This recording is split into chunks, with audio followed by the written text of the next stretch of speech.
La lluvia golpeaba con furia los cristales de la ventana cuando la llamada llegó a la unidad de personas desaparecidas a las 3:47 de la madrugada.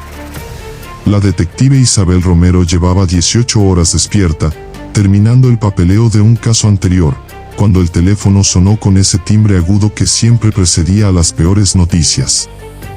Su mano tembló ligeramente mientras alcanzaba el auricular, un temblor casi imperceptible que había desarrollado después de 22 años en el cuerpo, consecuencia de demasiadas noches sin dormir y demasiados casos que la perseguían en sueños.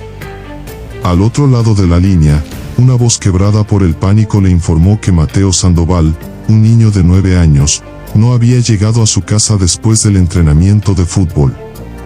Habían pasado ya 6 horas desde su desaparición, y en casos de menores, cada minuto que transcurría reducía exponencialmente las probabilidades de encontrarlos con vida. Isabel condujo su sedán gris a través de las calles mojadas de la ciudad, sus faros cortando la oscuridad mientras su mente ya comenzaba a trazar las líneas de investigación. El barrio de Los Almendros era de clase media, con casas modestas pero bien mantenidas, jardines pequeños y calles donde los niños aún jugaban al atardecer. No era el tipo de lugar donde esperarías que ocurriera algo terrible, pero Isabel había aprendido hacía mucho tiempo que el mal no discriminaba por códigos postales. Al llegar a la casa de los Sandoval, encontró un espectáculo desgarrador. La madre, Carmen Sandoval, estaba sentada en el sofá, con el rostro hinchado por las lágrimas, mientras su esposo, Roberto, caminaba de un lado a otro con el teléfono pegado a la oreja, llamando frenéticamente a cada padre del equipo de fútbol, a cada vecino, a cualquiera que pudiera haber visto algo. La detective comenzó el protocolo estándar con preguntas que había hecho cientos de veces pero que nunca perdían su peso emocional. Carmen le contó entre sollozos que Mateo era un niño responsable, que siempre tomaba la misma ruta desde el campo de fútbol hasta la casa, un trayecto de apenas 15 minutos caminando. El entrenador, el señor Fuentes, había confirmado que Mateo había salido del campo aproximadamente a las 9:30 de la noche, después de una práctica que se había extendido más de lo habitual. Varios padres habían recogido a sus hijos, pero Carmen había tenido que quedarse trabajando hasta tarde en la farmacia donde era empleada, y Mateo había insistido en que podía caminar solo, como lo había hecho docenas de veces antes. Roberto había estado en una reunión de trabajo en otra ciudad y acababa de regresar cuando descubrieron que su hijo no estaba en casa. Isabel activó inmediatamente un operativo de búsqueda que movilizó a 35 oficiales, perros rastreadores y voluntarios de la comunidad. Las primeras horas de una desaparición son cruciales, y ella lo sabía mejor que nadie. Mientras los equipos peinaban el barrio, Isabel comenzó a entrevistar sistemáticamente a cada persona que pudiera haber estado en contacto con Mateo. El entrenador Fuentes, un hombre de 42 años con un historial limpio, parecía genuinamente afectado por la desaparición. Les mostró las grabaciones de las cámaras de seguridad del campo deportivo, donde se veía claramente a Mateo saliendo solo, con su mochila al hombro y su uniforme deportivo, saludando con la mano a otros niños que subían a los coches de sus padres. La investigación tomó su primer giro inesperado cuando uno de los vecinos, el señor Adrián Morales, mencionó haber visto una camioneta blanca circulando lentamente por la calle alrededor de la hora en que Mateo debería haber pasado por allí. Morales, un jubilado de 68 años que pasaba la mayor parte de su tiempo observando el vecindario desde su porche, tenía fama de ser fiable pero también de ser demasiado suspicaz. Isabel tomó nota mental de verificar cada detalle de su testimonio. La descripción de la camioneta era vaga, blanca, posiblemente una van de trabajo, sin distintivos visibles. En una ciudad donde miles de vehículos similares circulaban a diario, era como buscar una aguja en un pajar, pero era un punto de partida. A medida que amanecía, Isabel y su equipo establecieron un centro de operaciones en la casa de los Sandoval. Su compañero, el detective Carlos Méndez, un hombre meticuloso de 50 años con una habilidad casi sobrenatural para encontrar patrones en el caos, comenzó a revisar todas las cámaras de seguridad de negocios y residencias en un radio de 2 kilómetros del campo de fútbol. En la era moderna de la investigación criminal, las cámaras de seguridad se habían convertido en testigos silenciosos pero invaluables. Carlos pasó horas revisando grabaciones granuladas, acelerando y retrocediendo, buscando cualquier señal del niño o del vehículo sospechoso. Fue en la grabación de una tienda de conveniencia a 3 cuadras del campo donde encontró algo. Las 9:38 minutos mostraban a Mateo caminando por la acera, pero luego, apenas 2 minutos después, la imagen mostraba una camioneta blanca pasando en la misma dirección. Isabel sintió ese hormigueo familiar en la base de su cráneo, la intuición de detective que le decía que estaban siguiendo la pista correcta, pero también sabía que no podía permitir que las suposiciones nublaran el juicio. Necesitaban pruebas sólidas. Ordenó que se emitiera una alerta para localizar todas las camionetas blancas registradas en la ciudad, priorizando aquellas cuyos propietarios tuvieran antecedentes penales o cualquier conexión con delitos contra menores. La lista resultó ser alarmantemente larga. 234 camionetas coincidían con la descripción general. El equipo de Isabel comenzó la tediosa pero necesaria tarea de verificar cada una. Mientras tanto, surgió otra línea de investigación cuando una compañera de clase de Mateo, una niña llamada Sofía, le contó a su madre que Mateo había mencionado estar asustado de un hombre que lo había estado siguiendo desde hacía una semana. La madre de Sofía, Elena Torres, llamó inmediatamente a la policía, y Isabel la entrevistó esa misma tarde. Según Sofía, Mateo le había dicho que un hombre en un coche le había preguntado direcciones 2 veces, y en otra ocasión le había ofrecido llevarlo a casa cuando estaba lloviendo. Mateo había rechazado la oferta, pero el hombre había insistido, diciéndole que conocía a sus padres. Esta información cambió completamente el perfil del caso. Ya no estaban buscando un secuestro aleatorio u oportunista, estaban frente a un depredador que había estado vigilando y preparando su movimiento.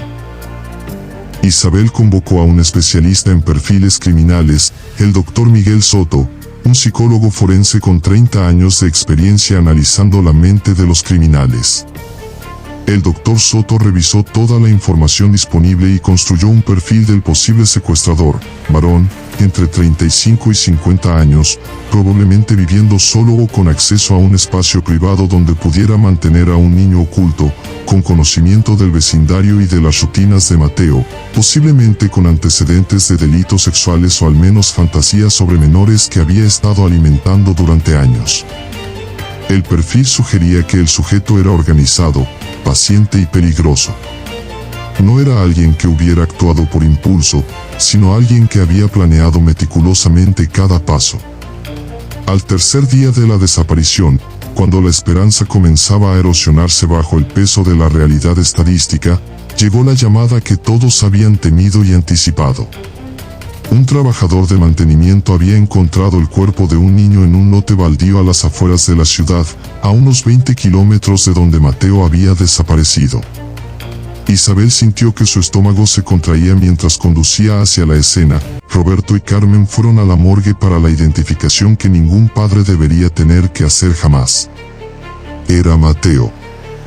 El niño estaba vestido con la misma ropa deportiva que llevaba la noche de su desaparición, pero su cuerpo mostraba signos evidentes de trauma. La doctora Patricia Guzmán, la médica forense principal de la ciudad, era una mujer de 48 años con una reputación impecable por su minuciosidad y su capacidad para hacer que los muertos contaran sus historias. Isabel había trabajado con ella en docenas de casos, y había llegado a admirar su profesionalismo clínico que nunca cruzaba la línea hacia la frialdad. La autopsia comenzó a las 7 de la mañana del cuarto día. Patricia trabajaba con una precisión casi quirúrgica, documentando cada lesión, cada marca, cada evidencia microscópica que el cuerpo del niño pudiera ofrecer.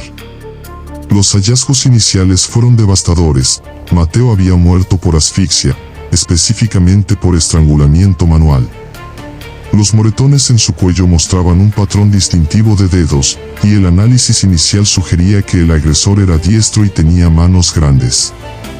Pero fue durante el examen interno cuando Patricia encontró algo que cambiaría el curso de la investigación. En el estómago de Mateo había restos de comida que no correspondían a lo que había cenado en casa antes del entrenamiento.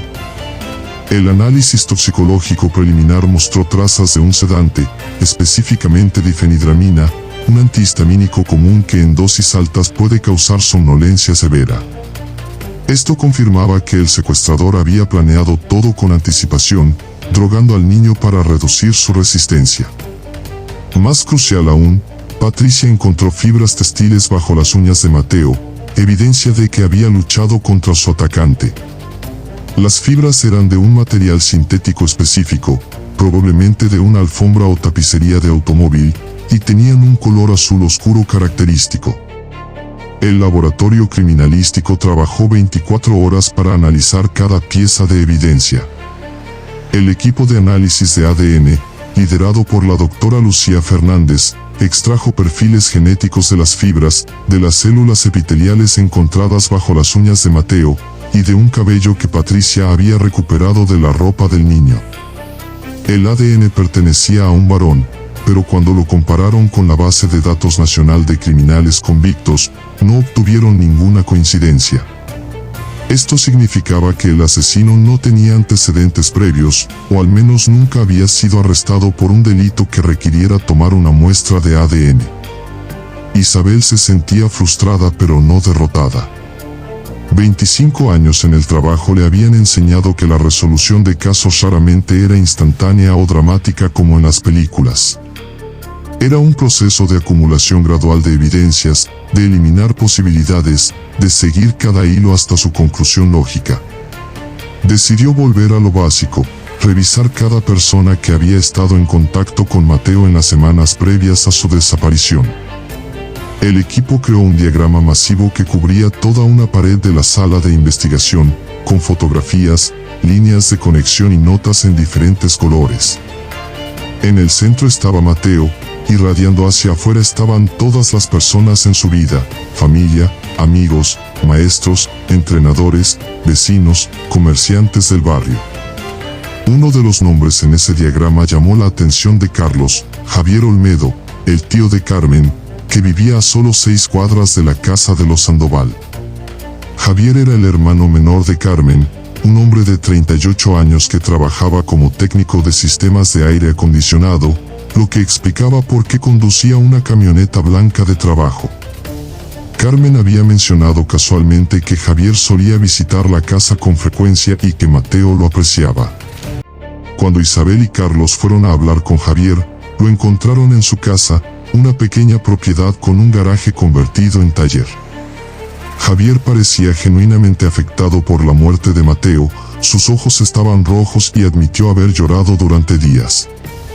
Respondió a todas las preguntas sin vacilar, proporcionó una coartada para la noche de la desaparición, dijo que había estado trabajando en una reparación de emergencia en un restaurante del centro, y ofreció voluntariamente muestras de ADN. Sin embargo, algo no cuadraba. Isabel notó que Javier tenía un corte reciente en la mano izquierda, que explicó como un accidente de trabajo. También notó que evitaba el contacto visual cuando hablaban específicamente sobre la noche de la desaparición. Cuando Isabel le preguntó sobre su camioneta, Javier dijo que estaba en el taller porque había tenido problemas con el motor.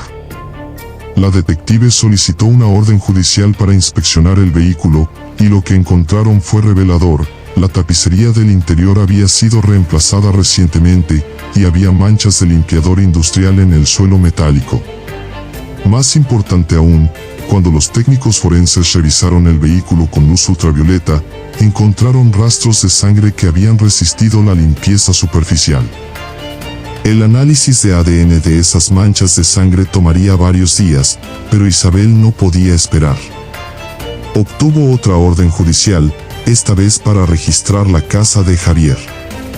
Lo que encontraron en el sótano confirmó sus peores sospechas. Había una habitación pequeña, apenas más grande que un armario, con un colchón en el suelo y evidencia de que alguien había estado encerrado allí. Las paredes tenían marcas de arañazos, y en una esquina encontraron la mochila de Mateo. También encontraron un teléfono celular oculto en el taller de Javier, un dispositivo que no había mencionado a la policía. Cuando los expertos en informática forense accedieron al contenido del teléfono, descubrieron una serie de fotografías perturbadoras de niños del vecindario, incluyendo docenas de imágenes de Mateo tomadas sin su conocimiento durante semanas.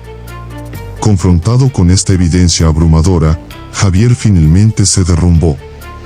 En una entrevista grabada que duraría más de 5 horas, confesó haber secuestrado y asesinado a Mateo. Su relato fue escalofriante en su banalidad. Explicó que había desarrollado una obsesión con su sobrino durante el último año, que había comenzado a fantasear con tenerlo para sí mismo. La noche de la desaparición, Javier había estado esperando en su camioneta, siguiendo a Mateo desde el campo de fútbol. Le había ofrecido llevarlo a casa, diciéndole que Carmen le había pedido que lo recogiera porque estaba preocupada por la lluvia. Mateo, confiando en su tío, había subido al vehículo sin dudar. Javier admitió haberle dado un refresco mezclado con pastillas para dormir, y una vez que el niño perdió la conciencia, lo había llevado a su casa. Según su confesión, Javier había mantenido a Mateo sedado en el sótano durante casi 2 días completos, pero cuando el niño comenzó a recuperarse y a gritar, entró en pánico. Temía que los vecinos escucharan, que la policía ya estuviera buscándolo. En un momento de lo que describió como miedo irracional, había estrangulado al niño para silenciarlo. Después, había llevado el cuerpo al lote baldío, había limpiado frenéticamente su camioneta y su casa, y había intentado continuar con su vida como si nada hubiera pasado. Isabel, que había escuchado confesiones de asesinos durante más de 2 décadas, sintió una náusea profunda. Lo que más la perturbaba no era la violencia en sí, sino la forma casual en que Javier describía sus acciones, como si fueran una serie de errores administrativos en lugar de la tortura y asesinato de un niño inocente. El análisis forense final confirmó cada detalle de la confesión. El ADN encontrado bajo las uñas de Mateo, en las manchas de sangre de la camioneta y en el sótano coincidía perfectamente con Javier Olmedo. Las fibras encontradas en el cuerpo del niño correspondían exactamente con la tapicería original de la camioneta, muestras de la cual los técnicos habían recuperado del taller donde Javier había llevado el vehículo para el recambio. El análisis toxicológico mostró niveles de difenhidramina en el cuerpo de Mateo consistentes con múltiples dosis administradas durante un periodo de aproximadamente 48 horas. Los registros telefónicos mostraron que Javier había buscado en internet información sobre cómo sedar a personas y cómo limpiar evidencia de ADN en los días inmediatamente posteriores al asesinato. El juicio de Javier Olmedo comenzó 11 meses después de su arresto.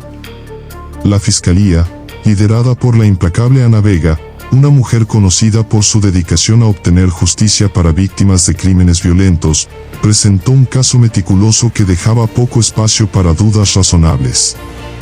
Los forenses testificaron sobre la evidencia física, los psicólogos explicaron el perfil del acusado y su patrón de comportamiento predatorio, y los detectives narraron cómo cada pieza del rompecabezas había encajado finalmente. La defensa intentó argumentar que Javier sufría de enfermedades mentales que lo hacían inimputable, pero los expertos de la fiscalía demostraron que sus acciones mostraban premeditación, planificación y conciencia de que lo que hacía estaba mal, evidenciado por sus extensos esfuerzos para ocultar el crimen. Carmen Sandoval testificó en el juicio, un acto de valentía que Isabel nunca olvidaría. Con la voz quebrada pero firme, Carmen describió a su hijo, sus sueños de convertirse en veterinario, su amor por el fútbol y los animales, su risa que llenaba la casa.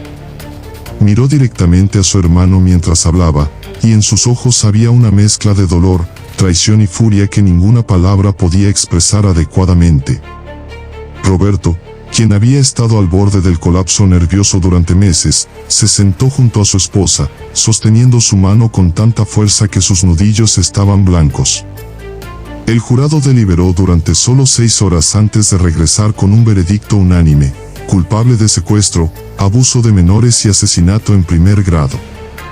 El juez sentenció a Javier Olmedo a cadena perpetua sin posibilidad de libertad condicional. Isabel Romero se sentó en su oficina la noche después del veredicto, mirando el archivo cerrado del caso en su escritorio. Afuera, la ciudad continuaba con su ritmo incesante, ajena en su mayoría a la tragedia que había consumido su vida durante casi un año. Pensó en Mateo, en el niño que nunca llegaría a cumplir sus sueños, nunca terminaría la escuela, nunca se enamoraría, nunca tendría sus propios hijos. Pensó en Carmen y Roberto, cuyas vidas habían sido irreparablemente destrozadas, que ahora tendrían que aprender a vivir con un vacío que nunca podría llenarse. Pensó en su propia hija, de la misma edad que Mateo había tenido, y sintió una punzada de culpa por todas las noches que no había estado en casa, por todas las comidas escolares que se había perdido debido a casos como este. La detective sabía que resolver el caso no traía de vuelta a Mateo. La justicia, aunque necesaria, era una consolación fría e insuficiente frente a la magnitud de la pérdida. Pero también sabía que su trabajo, el trabajo de todos los detectives, forenses, técnicos de laboratorio y fiscales que habían dedicado incontables horas a este caso, tenía un valor profundo. Habían dado voz a un niño que ya no podía hablar por sí mismo. Habían recopilado evidencia con una meticulosidad que no dejaba espacio para que el culpable escapara a la justicia. Habían utilizado cada herramienta de la ciencia forense moderna, desde el análisis de ADN hasta la reconstrucción digital de líneas temporales, para contar la verdad de lo que había ocurrido. En la era moderna de la investigación criminal, los detectives como Isabel Romero son parte científico, parte investigador y parte consejero de duelo. Utilizan tecnologías que habrían parecido ciencia ficción hace apenas una generación, bases de datos de ADN que pueden conectar evidencia de escenas del crimen separadas por años o kilómetros, análisis de torres de telefonía celular que pueden rastrear movimientos con precisión de metros, software de reconocimiento facial que puede identificar sospechosos en cámaras de seguridad borrosas. Pero toda esa tecnología sería inútil sin la intuición humana, la persistencia incansable y la dedicación de encontrar la verdad sin importar cuánto tiempo tome o cuán oscuros sean los lugares donde esa búsqueda los lleve. Isabel cerró el archivo y lo colocó en el archivador, sabiendo que mientras este caso había terminado, habría otros. Siempre había otros. En algún lugar de la ciudad, en ese mismo momento, alguien estaba planeando hacer daño, alguien estaba desapareciendo, alguien necesitaba que detectives como ella estuvieran dispuestos a sumergirse en la oscuridad para traer luz. Apagó la luz de su oficina y caminó hacia el estacionamiento, donde su coche la esperaba para llevarla a casa, donde su familia la esperaba. Mañana habría otro caso, otra familia destrozada, otro misterio que resolver. Pero esta noche, al menos por unas horas, permitiría que Isabel Romero la madre reemplazara a Isabel Romero la detective. Abrazaría a su hija un poco más fuerte de lo usual, y le recordaría cuánto la amaba, porque después de casos como el de Mateo Sandoval, nunca se daba por sentado lo precioso que era cada momento con aquellos que amamos. El caso de Mateo Sandoval se convirtió en una llamada de atención para la comunidad. Las escuelas implementaron nuevos programas de seguridad, enseñando a los niños a desconfiar incluso de personas conocidas en ciertas circunstancias, a nunca subir a vehículos sin permiso explícito de sus padres, a gritar y correr si alguien intentaba llevarlos por la fuerza. Los padres se volvieron más vigilantes, organizando sistemas de carpooling para que los niños nunca caminaran solos. El vecindario instaló más cámaras de seguridad y luces en las calles. Pero todos sabían que ninguna cantidad de precauciones podía garantizar seguridad absoluta, especialmente cuando el peligro venía de dentro del círculo de confianza. Carmen y Roberto Sandoval establecieron una fundación en memoria de su hijo, dedicada a financiar investigaciones de niños desaparecidos y a proporcionar apoyo a familias que atravesaban la misma pesadilla que ellos habían vivido. En los años siguientes, la Fundación Mateo ayudaría a resolver docenas de casos y traería esperanza a familias que la habían perdido. Era la forma en que Carmen y Roberto encontraban significado en su pérdida, transformando su dolor en acción, su tragedia en ayuda para otros. No devolvía a su hijo, pero honraba su memoria de una manera que él, con su corazón bondadoso, habría aprobado. Para Isabel Romero, el caso de Mateo Sandoval se uniría a la galería de rostros que poblaban sus sueños, los rostros de víctimas cuyas historias había desentrañado, cuyas muertes había vengado a través del sistema de justicia. Después de 22 años como detective, había aprendido a cargar con ese peso, a compartimentar el horror para poder funcionar, pero nunca a olvidar. Cada víctima merecía ser recordada, cada caso merecía el máximo esfuerzo. Esa era la promesa silenciosa que los nuevos detectives hacían cada vez que abrían un archivo, cada vez que llegaban a una escena del crimen, cada vez que miraban a los ojos de una familia destrozada y prometían encontrar respuestas. En el sistema de justicia criminal moderno, casos como el de Mateo Sandoval demuestran tanto las capacidades extraordinarias de la ciencia forense como sus limitaciones. La tecnología puede identificar con certeza absoluta a quien cometió un crimen, puede reconstruir eventos con precisión casi perfecta, puede extraer verdades de la evidencia más minúscula. Pero no puede explicar el por qué en términos que satisfagan nuestra necesidad humana de comprensión. No puede hacer que tenga sentido el hecho de que alguien elija destruir una vida inocente. No puede borrar el dolor que tales actos dejan atrás. Lo que puede hacer, lo que los nuevos detectives logran con su trabajo incansable, es asegurar que la verdad emerja, que la justicia se haga, y que aquellos que ya no pueden hablar por sí mismos sean escuchados a través de la evidencia que dejan atrás. El archivo del caso de Mateo Sandoval ahora descansa en un estante en el departamento de policía, uno entre miles de historias de crimen y castigo, de víctimas y victimarios, de misterios resueltos mediante la combinación de tecnología de punta y determinación humana incansable. Para los investigadores forenses del futuro, será un ejemplo de cómo se resolvió un caso difícil, de cómo se utilizaron múltiples disciplinas científicas para construir un caso sólido. Para las familias involucradas, siempre será algo mucho más personal y doloroso. Y para los detectives como Isabel Romero, será un recordatorio de por qué hacen lo que hacen, por qué continúan día tras día enfrentándose a la oscuridad que existe en el corazón humano, armados con su inteligencia, su tecnología y su inquebrantable compromiso con la verdad y la justicia.